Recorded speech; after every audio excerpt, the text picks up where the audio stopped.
জনগণের সম্পত্তির ক্ষয়ক্ষতি হয়েছে, এটা আসলে অবর্ণনীয়।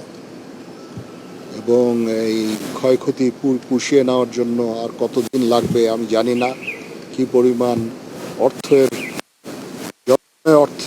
অর্থ যাবে সেটাও আমি জানি না, বাট আমার কাছে মনে হয়েছে সিগনিফিক্যান্ট ড্যামেজ। এবং এই সম্পদ কারো ব্যক্তিগত না, এই সম্পদ জনগণের সম্পদ। জনগণের নিরাপত্তা দেওয়ার জন্য আমাদেরকে সেনাবাহিনীকে নিয়োগ দেওয়া হয়েছে। তো আমরা নিয়োগপ্রাপ্ত হয়ে আমরা ডিপ্লয় করেছি। 48 ঘন্টার মধ্যেই আমি মনে করি স্বাভাবিক পরিস্থিতি ফেরত এসেছে। এখন এটাকে স্বাভাবিক হতে আমার ধারণা আর কিছু সময় হয়তো আপনাদের দিতে হবে। আপনারা জানেন যে পরিমাণ ধ্বংসযজ্ঞ চলেছে।